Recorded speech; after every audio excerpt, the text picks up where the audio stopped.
What's up, everyone? Welcome to the daily macro update for Wednesday, December 17th. My name is Johnny Zerdy. We have a pretty interesting day in the markets here. Not too much macro data, but still having some pretty interesting information from the Fed, especially from the two Fed governors who spoke today. We had Governor Christopher Waller, as well as Governor, what's his name? Raphael Bostic. So both of those guys had a little bit of a dissent over their comments today, which we'll get into. That is really providing a lot of uncertainty for the markets right now heading into 2026 in terms of the path of rate cuts for next year. And so we'll be talking a little bit about that, as well as the decent little bit of a sell-off today. And so, taking a look at the charts here, a little bit of a sell-off here. Let's see. Volume is relatively low on this, though. Let's actually go to the SPY. We did have accelerating volume yesterday, and we'll see where this lands. I mean, we have another 15 minutes in the markets, so we'll see what happens here. But yeah, pretty interesting time to find some dips. We were talking about, I think it was around Thanksgiving time, where we were noticing this pathway right here when it was starting to slow down on lower volume. That was a pretty key indicator of sell some, right? That's a selling signal when you get the bearish divergence here. And so that turned out to be true here. Now we have a chance to buy some more on a dip. So that's really what we'll be doing on stronger trends, such as small caps, other cyclicals, financials, materials, industrials, as well as some precious metals that continue to go higher. But we'll get into that here momentarily. Tomorrow's the big CPI day, so that's really what the market is trying to price in right now. And, if we continue to get inflation higher than expected, then we could see, bond yields continue to go higher. Now, they are near the top end of the trading range, right? If we look at where bond yields are at currently. So the thing is that with bond yields going higher here, this was happening at the same time as break evens were going lower. And so this is more so a signal of accelerating growth instead of accelerating growth and inflation at the same time. And if that growth component continues higher because the government continues to print money, then even if inflation does come in around expectations, I'm not sure if that will get bond yields off of the top end of the trading range here. And we could see it even go higher from here, which is, pretty interesting and kind of a telltale sign for the housing market, because we just had data today that also suggested that mortgage applications are falling off again, and people are confused. They're like, hey, I thought the Fed is cutting interest rates. Why are 30-year fixed mortgages going up? Well, again, we've talked about this on other shows, but the 30-year fixed mortgage rate follows more the long end of the yield curve, which is like 10-year U.S. government bond yields, 20 U.S. government bond yields, 30 U.S. government bond yields. Look what those are doing right now. Ever since the end of October, these yields have been going nowhere but up. So that is pretty interesting there. A little bit of a pop up from the dollar. Dollar remains in bearish trend. And really what I think the market is trying to signal for the first time, which, this has really been where we've been leading up to, but really what the Fed said during the December meeting a couple of weeks ago, or last week, exactly a week ago from today, it essentially suggested that they're full-blown on the bandwagon of fiscal dominance, meaning that the government, what they're doing with their spending, is now directly influencing what the Fed is going to do. And that's essentially what they're doing with their Treasury buyback program now, right? They are essentially filling the role of the liquidity that was once being drained from the reverse repo facility, and are now being the ones that are, that are supplying making up the demand for the bills that are being issued by the government. And so this is putting the market in a pretty bad situation, because if they end up cutting rates, then inflation could get out of control. But if they don't lower rates, then the government is just going to keep continuously printing money, and it's going to boost up that growth number. And so, yeah, I mean, these are all signs of, like, late stage empires, by the way. If you take a look at Rome and some others, I mean, other ancient civilizations that printed their fiat money, or diluted it, all of them, ended kind of near this, or the fiscal dominance age was really the like the beginning of the end type of indicator. Of course, these things take a lot longer than just a few years, but it's definitely a huge signal in the ultra long run. But yeah, I mean, they gotta choose a side, because right now there is a divided Fed, right? Taking a look at this article here today, Fed officials remain divided on the future rate path. Rate path after the December 10th rate cut. Why did they word it like that? It should be Fed officials remain divided on the future path of rate cuts. Why did they word it like that? It's so weird. But taking a look at some of the comments here. So let me back up for a second. So we got these two Fed governors speaking today, one being Fed Governor Christopher Waller, which, he was mainly concerned still with the labor market deteriorating, right? And so he went to bat for the Fed, saying that he agreed with the rate cut that they did last week. And he emphasized that, the Fed is going to remain independent no matter who gets elected as Fed chair, blah, blah, blah. We know that's completely false and pandering to the public. He emphasized that while the president can communicate his views, the Fed must remain insulated from political derivatives or directives to manage inflation effectively, which we know is complete full of crap, right? And so he said that, we shouldn't be paused. We should be continuing to cut rates, and that inflation risks are declining. And the main concern is the job market. That continues to weaken. And so we should continue to cut rates because of this. And that was really, we need to support the lower income, shape of the K, right? That was really the message that came from Governor Waller here. And so he thinks that, cutting interest rates won't be a problem. Whereas when we take a look at Fed Governor, what's his first name here? Raphael Bostic, he was more of like a hard pause, more of a hawkish type of tone with his speech.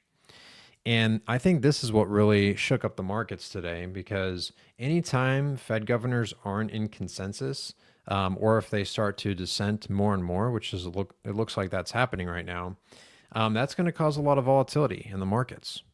And so Bostic was a complete contrast to what Waller was saying, whereas he talked about the what's called immaculate acceleration thesis, right? Saying that we shouldn't have cut last week, right? And that from here we should maintain these interest rates throughout 2026. We shouldn't even cut once in 2026. And so this is obviously a massive deviation from what Fed Governor Waller said, and also is a little bit of a hawkish stance even from what the dot plot said in the summary of economic projections that was produced, right? So, and he has a lot of influence. Atlanta Fed, pretty big, along with New York. But, if he starts to pull in more of the FOMC members to be more of the hawkish pause type of regime, then we could get more dissents at the January meeting, which at the timing of this recording, that is already, still has a high probability of a pause. And so let's say they do pause and then more people are voting for the pause, right? And so the dissent gets bigger towards a pause. The market will definitely not like that, right? And the reason why he's citing this, Fed Governor Bostic, is that he's saying that um, inflation is way more sticky. And this isn't just because of tariffs. And even though, we're an entire year later from, 2024's December meeting, inflation is still at 3%. It rose this year. We can't forget that. And that he's likely seeing that inflation is going to remain higher at this point next year. It'll still exceed 2.5% by the end of 2026. And so he's saying that if we keep cutting rates and the government continues to fund its deficit from these shorter term bills, then that will keep upward pressure on growth accelerating, which will also put pressure on keeping prices up. In which case, inflation isn't going to have any type of there's not going to be any progress on inflation. So, but yeah, in summary, Fed Governor Waller was focused on the labor market cracking, whereas Bostic was saying, the labor market, because of birth rates declining, because of the immigration that's been going on, or the ceasing of immigration, as well as the labor market freeze, that this labor market has fundamentally and structurally changed, and that a very low number of jobs is the new norm, and we shouldn't be letting this false narrative of the labor market collapsing as the reason why we cut rates from here with inflation, essentially 100 basis points above their target, right? So, what this really concludes is that neutral rate that they always talk about where they need to cut. Right now, I think it's at like 3%. If they continue to dissent, then that neutral rate will fluctuate more and more. And, we might even get no more. We may not even get a cut in 2026, right? If that continues to happen. And because of this, we're continuing to see a bear steepener in the yield curve, which is getting a lot of things like, base metals, precious metals, materials. If you take a look at a chart of financials, right? If we go to XLF,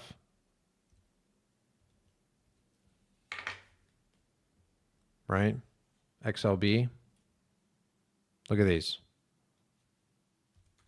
XLY, all of them are the better performers. And this typically happens as inflation is coming down and oil prices are coming down. That's actually a little bit of a stimulus for consumer spending, since we're not seeing any type of credit risk right now, right? And so, yeah, that's essentially what is dividing the Fed, is because we are getting these signals that are more in support of what Bostic is saying, which, he's the one who's a little bit concerned with fiscal dominance. And he sees that that inflation is more of a problem. The market just closed. So, but yeah, that's really what we're seeing in the headlines here today. And so, yeah, I mean, in terms of things that have been correcting, really, it was just a terrible day for tech stocks, especially high growth, right? I mean, XLK, QQQ, all of which have just been losing trend here. Definitely want to, take this signal seriously and be more inclined to look at some of the more cyclicals that are performing a lot better, like what we mentioned before: consumer discretionary, financials, materials, industrials, those types of things, right? Looks like energy is having a little bit of a bounce here. But yeah, that's pretty much what I'm seeing here today. Let me see here. Tesla made new all-time highs yesterday and then came back down.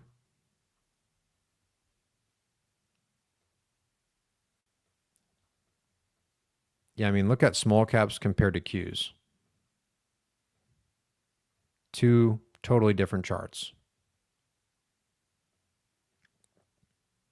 All right, let's take a look at the SPY ranges for today.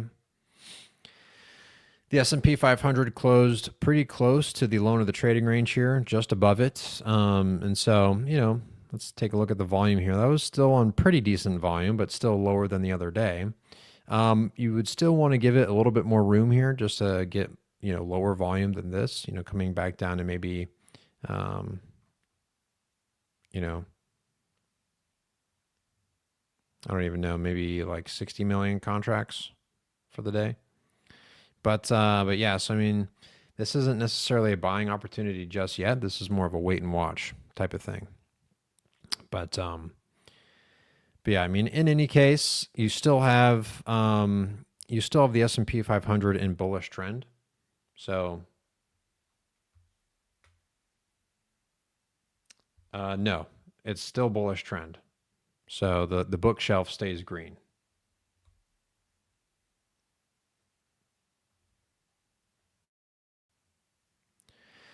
But yeah, so we have CPI tomorrow. That'll be the big catalyst for then. If we get a lower than expected or at expectations type of print, that could be more of a signal towards Waller, in which case you would get a bounce from all the sell off here today. If it comes in above expectations, then you can pretty much expect a continued sell off. So that leaves 2 out of the 3 choices, or a 66% chance that you're going to have a bounce tomorrow in the markets. So, yeah, there was plenty of things to buy on dips here that my team and I were signaling to our group members in the macro investing community, which at the timing of this recording here, from now until the end of December, we still have a few more spots left for those who want to take advantage of the 6-week macro mastery challenge.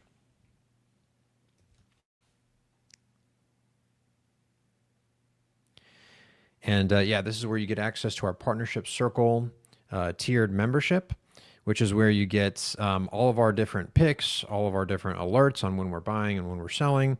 You get our process training on how we find bull markets, how we find specific things that are in bullish trend that we are looking to buy, as well as identify bearish trends that we want to avoid. Also, too, you get all of our research with cryptocurrencies, the markets, the macro, all that stuff that gets applied every single morning with a game plan. Come check it out if you guys are interested in that. You can just go onto the link either in the description below for those who are on YouTube. If you're on TikTok or Instagram, just go to my bio. You can click the link there and just book a time with me, and we can review all of the different details on that. But let's go ahead and get into the questions here.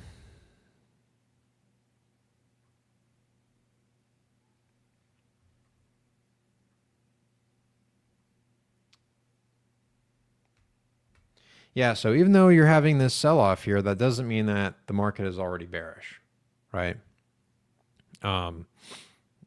It's still in a bullish trend. Sometimes you just gotta zoom out a little bit. It could break trend tomorrow. We'll see if that happens, but at the timing of this video, it has not yet.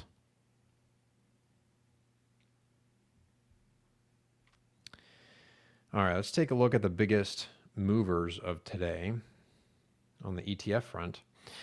Got to hand it on over to cannabis stocks.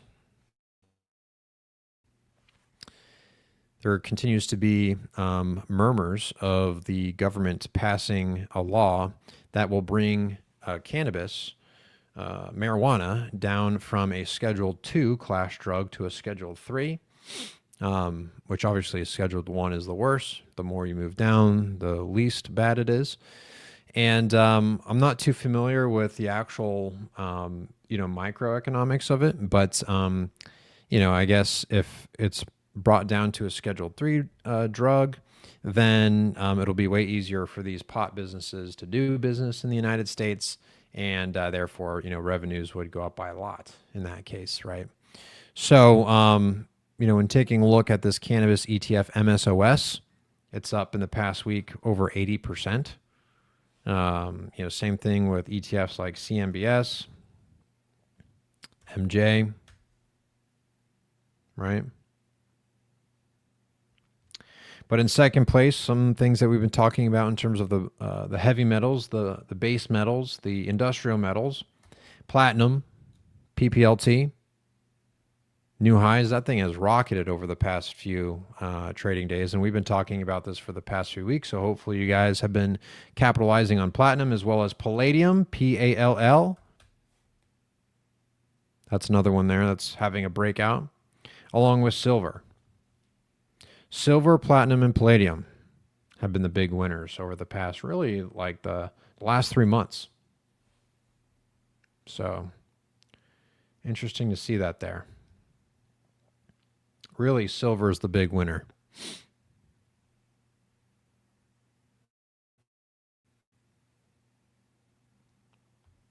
Yeah, and then the ones that are down the most this week.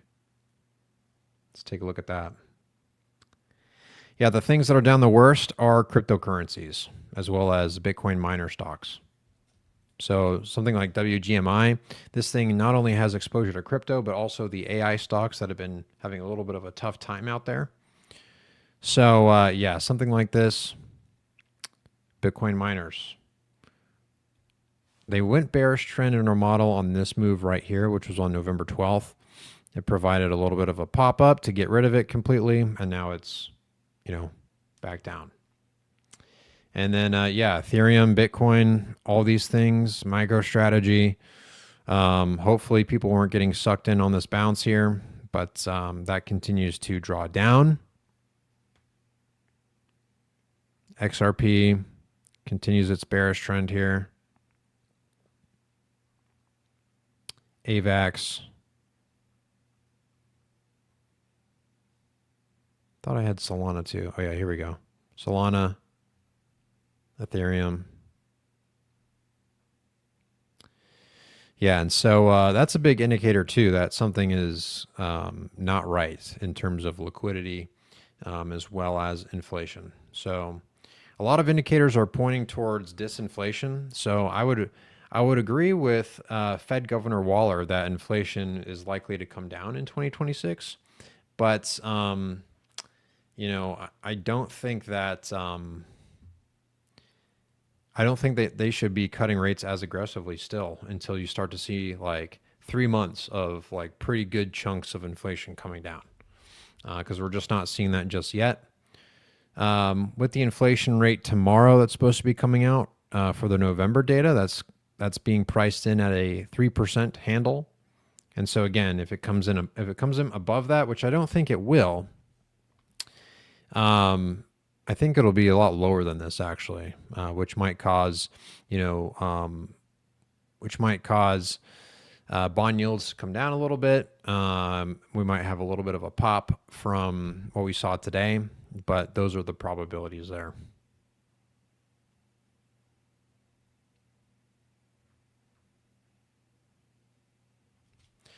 All right, let's go ahead and go into the chat for TikTok here. Appreciate everyone for joining.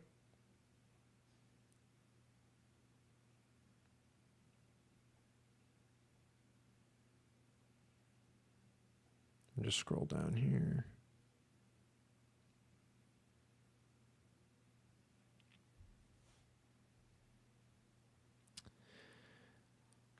SMH seems to be the most hit alongside data centers. Yeah. SMH, let me see here.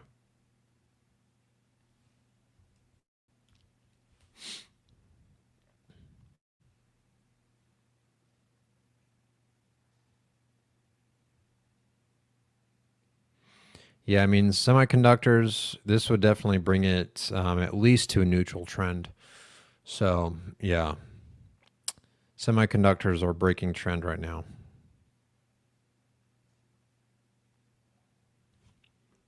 Not a buying opportunity.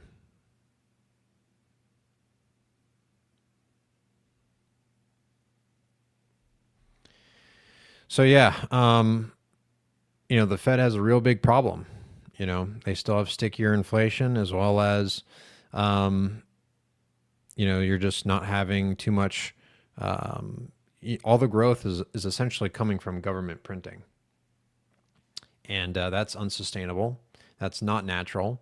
and you can't keep that up for that much longer before you start to have credit problems. So I mean, yeah, um, I think what the crypto market is trying to price in, or is pricing in rather, is that the government and the Fed are running out of tools here, and I think that the cryptocurrency market is front running something. So that doesn't mean that there's not other bull markets that can be taken advantage of, as the ones that we just looked at with silver, platinum, palladium, cannabis stocks. There's plenty of other bull markets. Biotech still. You have, different mega caps like Apple, Google. All of these are having dips that remain in a bullish trend. So don't be fearful. Get curious. See which other bullish trends are out there. Okay, there's always a bull market somewhere. You just got to look. And yeah, I mean, what I feel bad for are the people who just think the only things that you can invest in are SPY and Bitcoin, because, those people are probably losing a lot of money right now. Maybe that's you. Just know that there's a way where you can not have to deal with that. It's going to take some learning, because the macro environment is, something that wasn't very popular when interest rates were at zero and inflation was near zero artificially over the past 15 years. It was pretty popular in the 80s and 90s and even the 70s. But now in this post-pandemic environment where inflation is higher than average, as well as interest rates are higher than the previous 15-year average, the macro skills need to be coming back into the forefront. And so it's a combination of macro, technicals, as well as fundamentals that's going to help you navigate this market the best. Okay, so as we wait for, and I'm a big believer in Bitcoin as well as cryptocurrencies, okay, in the super long run, because we're just going to continue doing these boom and bust cycles as the dollar continues to depreciate, because the people at the Fed are crazy, and the central powers have no other option than to just inflate their currency. And so with that, I do think that Bitcoin and a lot of these inflationary assets are going to keep doing well in the super long term. But in these time periods where you get these key inflection points, you want to make sure that you're not exposed to all that drawdown that gets rid of a lot of leverage, as well as, just not being exposed to all those things. Because if you could choose whether to lose money or keep it, what would you choose? It's pretty crazy to me how some people are like, I'm just going to buy and hold, and I don't care if it goes down 50%. Are you kidding me? You're going to care if your stocks go down 50%, because typically in that type of environment, things aren't too great out there. And what happens is that people lose their jobs, and they're like, oh man, how am I going to pay for stuff or get by? I guess I have to liquidate my portfolio, and it's down 50%. Dang it. Now I have to cash out, and I've lost a bunch of money. That's not the way that you want to do things. Okay. Don't just hold on to bearish bags. Sell some so that you can risk manage your portfolio. All right. Do you think crypto topped for this cycle? I don't know. I mean, it definitely formed a top recently.